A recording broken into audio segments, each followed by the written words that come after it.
अंजलि मिश्रा और स्वागत है आपका हमारे चैनल में। पश्चिम बंगाल की मुख्यमंत्री ममता बनर्जी लगातार केंद्र सरकार पर हमलावर नजर आ रही है। जिस तरीके से केंद्रीय जांच एजेंसी अपना काम कर रही है, इससे पश्चिम बंगाल के मुख्यमंत्री को काफी ज्यादा तकलीफ होती नजर आ रही है और यही कारण है कि वो जो है केंद्रीय जांच एजेंसी का हवाला देते हुए प्रधानमंत्री नरेंद्र मोदी, यूं कहिए कि पूरी की पूरी केंद्र सरकार पर ही निशाना साधती नजर आई और ये कह रही है कि हमारा सब कुछ ले लो लेकिन आखिर देश मत बेचो। यानी जिस तरीके से हाल फिलहाल में विपक्ष के बयान रहे हैं, उसी के साथ ही सुर में सुर मिलाती नजर आई ममता बनर्जी। क्या कुछ कहा है उन्होंने, आइए विस्तार से जान लेते हैं।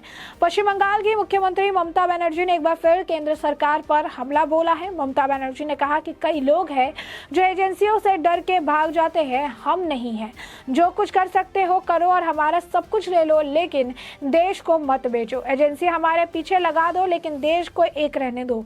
संविधान का उल्लंघन करने का मतलब लोगों के अधिकार का उल्लंघन करना है। तो कह रही है कि संविधान का उल्लंघन मत करो और देश को मत बेचो। तो आप यहाँ पर सवाल ये है कि ये सारे जो विपक्ष वाले हैं, कल को भगवत मान कह रहे थे नदियां बेच दी, जहाज बेच दिया, LIC बेच दिया, ये सारे इस तरीके से आरोप लगाते रहते हैं। केंद्रीय जांच एजेंसी का दुरुपयोग किया जा रहा है। सवाल यह है कि वित्त मंत्री निर्मला सीतारमण ने बहुत पहले ये बात, जब विपक्ष द्वारा इस तरीके से बयानबाजी की जाती थी, तभी जो है उन्होंने क्लियर कर दिया था। उन्होंने ये कहा था कि केंद्रीय जांच एजेंसी ऐसे ही जाकर किसी पर कार्रवाई नहीं करती है। उन्हें खुफिया तरीके से इंफॉर्मेशन आते हैं, उन इंफॉर्मेशन को जानने के समझने के बाद फिर वो इस हिसाब से एक्शन लेती है। या फिर आप कह सकते हैं केंद्रीय एजेंसी इसी भी तरीके से यूं ही किसी के घर या दफ्तर में जाकर छापेमारी नहीं मारती है। और इसका एक बहुत बड़ा प्रमाण ममता बनर्जी के सरकार के अंदर के मंत्री को ही देखिए, चाहे वो अनिरुद्ध मंडल हो, पार्थ चैटर्जी हो, एक के बाद एक स्कैम का खुलासा हुआ है। मंत्री इनके जेल में बैठे हुए हैं और आए दिन जो है नए घोटाले का मामला सामने आते रहता है और साफ तौर पर अब उन्हें कोई मुद्दा नहीं मिल रहा है। अभी हाल फिलहाल में एक बयान था कांग्रेस के नेता की तरफ से, जिसमें उन्होंने कहा था कि ममता बनर्जी केंद्र सरकार के खिलाफ नहीं बोलती, मोदी सरकार के खिलाफ नहीं बोलती, उनका एक मोमो एक्ट है। तो लग रहा है कि इसे साबित करने के लिए, उन्हें गलत साबित करने के लिए ममता बनर्जी जो है सडनली एक मुद्दा उठाकर लेकर आई है, जिसमें वो जो है केंद्र सरकार पर निशाना साध रही हैं और कह रही हैं कि किसी भी चीज़ जो है सब कुछ हमारा ले लो लेकिन देश मत बेचो। क्योंकि अचानक से उन्हें याद आया है कि देश के लिए जो है उन्हें बोलना है, कुछ करना है और ये इस तरीके से इस मुद्दे को ले जो है पूरी तरीके से आप कह सकते हैं निशाना साधने का काम कर रही हैं। अब जिस तरीके से ममता बनर्जी का ये बयान आया है, लोग जो है इसमें तरह तरह के कमेंट भी कर रहे हैं। एक व्यक्ति हैं अशोक सिंह, उन्होंने लिखा है कि कुछ महीने पहले तक तो वो इस्लामिक बांग्लादेश व पश्चिम बंगाल से निकाल कर बनाना चाहती थी और उसे करेंट बांग्लादेश में मिलाना चाहती थी, लेकिन अब अचानक से वो यू टर्न ले रही है और वो अब देश की अखंडता के बारे में बात कर रही है। ऐसा लग रहा है कि वो 2024 के जनरल इलेक्शन को लेकर अभी से ही अपने लिए तैयारी कर रही। एक और व्यक्ति है मनोज कुमार पाठक, उन्होंने लिखा कि यही बढ़िया है, काम करिए कि आप जो है देश मत बेचिए, कुछ भी मत करिए और TMC को या तृणमूल कांग्रेस को जितने भ्रष्टाचार है सब कर दे दीजिए, तभी कुछ हो सकता है। तो वहीं कुछ वो लोग जो है जय श्री राम करके भी कमेंट सेक्शन में लिख रहे हैं। लोग कह रहे हैं कि इनको कुछ भी कहना है, कॉन्स्टिट्यूशन की ये बात करके सुनकर हंसी आ रही है। वो यही ममता है जिसने राज में गुंडे राज है और जो जनता प्रजा है वो जन्म में PM तो नहीं बन पाओगी। तो लोग ये कह रहे हैं कि ये जो है डेमोक्रेसी की बात कर रही है, ये आज जो है संविधान की बात कर रही है। और तृणमूल कांग्रेस एक ऐसी पार्टी है जो कि रूथलेस है, जो ना परिवार समझती है ना पार्टी समझती है। सारे लोग ऐसे क्रिमिनल है जो बुचर करती है जनता को। जिस वक्त आप कहते थे चुनाव होता है तो उस वक्त भी किस तरीके का दबाव बनाया जाता है, सारी चीजें की जाती है, ये किसी से नहीं छुपा है। तो ये ममता बनर्जी की बौखलाहट है जो समय समय पर सामने आती रहती है। जब कोई मुद्दा नहीं होता, कुछ नहीं होता, तो ममता बनर्जी इन मुद्दों को उठा कर ले आती है। आलम तो ऐसा है कि ममता बनर्जी के खिलाफ कार्टून शेयर करने वाले को भी सजा हो गई थी। कोर्ट ने प्रोफेसर को 11 साल बाद अब बरी किया। आप सोचिए, सिर्फ और सिर्फ कार्टून बनाने पर 11 साल तक जेल में लोगों को बिताना पड़ रहा है। ममता बनर्जी संविधान और डेमोक्रेसी की बात करती है। उनके यहाँ पर खुलेआम महिलाओं के साथ मारपीट, यहाँ तक कि मीडिया जो कि न्यूज़ कवर करने जाती है या फिर इलेक्शन के टाइम में जो हाल होता है उनके ऊपर भी आप कह सकते हैं लाठी बरसाना, उनके ऊपर भी पत्थर मारना, ये सारा हाल है। उनके मंत्री खुलेआम कहते हैं कि जो है बांग्लादेश से जो आए हैं उन्हें आधार कार्ड दो, पैन कार्ड दो, लेकिन उन्हें ही देना जो सिर्फ तृणमूल कांग्रेस को वोट देना चाहते हैं, ना कि भाजपा के लिए जिनका सॉफ्ट कॉर्नर हो। जो भी TMC को वोट देना चाहते हैं उन्हीं को सिर्फ कार्ड, आधार कार्ड और पैन कार्ड हम बना के देंगे, बाकी किसी को नहीं।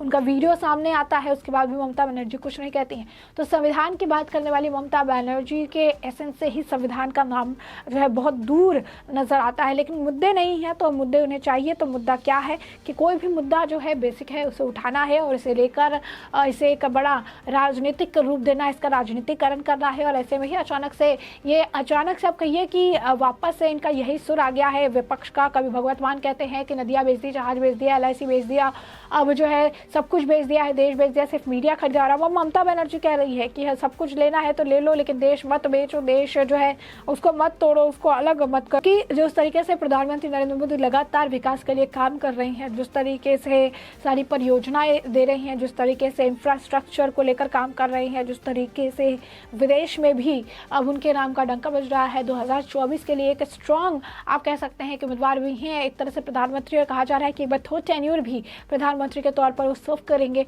तो अपने अपने हिसाब से हर व्यक्ति अब अपने आप को सुटेबल प्रयास जो है बनाने का प्रयास कर रहा है, ताकि 2024 में विपक्ष की तरफ से वो चेहरा बन सके, 2024 में विपक्ष की तरफ से वो कुछ कर सके। और इसी वजह से अपनी अपनी कैंडिडेचर जो है ये बनाने का प्रयास कर रहे हैं, अपने अपने आप को बेहतर और बेटर दिखाने का ये पूरा संभव प्रयास अपनी तरफ से करते नजर आ रहे हैं। तो स्पष्ट तौर पर ममता बनर्जी भी यही कर रही है। यही नहीं, आपको बता दें कि आज प्रधानमंत्री नरेंद्र मोदी ने अंडमान निकोबार के 21 ऐसे द्वीप थे जिनका नामकरण उन्होंने किया है, और इसके लेकर भी अब राजनीति जो है देखने के लिए मिल रही है। इसे लेकर भी जो है ममता बनर्जी को तकलीफ है। उन्होंने कहा, ममता बनर्जी ये कह रही है कि पहले राजनीति में मिठास थी, लेकिन अब ऐसा नहीं है। उन्होंने कहा कि नेताजी ने उन्होंने आज जो है नेताजी को लेकर उन्होंने कहा कि नेताजी उस दौरान स्वराज द्वीप पर जाकर तिरंगा फहराया था, और आज कुछ लोग नामकरण जो है कर रहे हैं। आज नेताजी सुभाष चंद्र बोस की जयंती के मौके पर PM मोदी ने अंडमान निकोबार के 21 बड़े द्वीपों का नामकरण किया है। उन्होंने कहा नेताजी चाहते थे कि हमारे किसान बहुत आगे बढ़े और इस तरह जो है सफल बांग्ला की शुरुआत हो। हर कोशिश करते हैं, उन्हें बताई हर कदम हम चले। CM ममता बनर्जी ने इस दौरान नारा देकर कहा, देश के नेता कैसा हो, गांधी जी जैसा हो, नेताजी जैसा हो, अंबेडकर जैसा हो, देश बंधु जैसा हो। ममता बनर्जी ने PM मोदी पर सीधा वार करते हुए कहा, पहले राजनीति में मिठास थी, गर्व था, लड़ाई थी, सम्मान था, लेकिन अब ऐसा नहीं है। अब ना विश्वसनीयता है, ना सच्चाई है। आज देश बहुत असहाय हो गया है। तो अब देखिए कि कोई भी मुद्दा हो, कोई भी जो है चीज़ें हैं वो कहते रहती हैं। वो कह रही हैं कि मेरे ऊपर जितनी चाहो उतनी एजेंसी लगा दो, देश का नुकसान पहुंचाना बंद करो।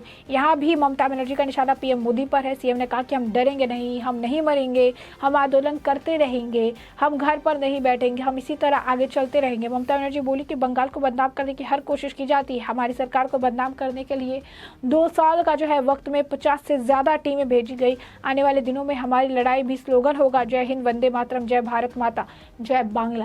तो अब देखिए किस तरीके से ममता बनर्जी जो है लगातार इस मुद्दे को लेकर केंद्र सरकार को घेरती नजर आ रही है, इस मुद्दे पर बोलती नजर आ रही है, अपने तरफ से बयानबाजी करती हुई नजर आ रही है, केंद्र सरकार को लेकर कह रही है, सारी चीज़ें वो बता रही हैं।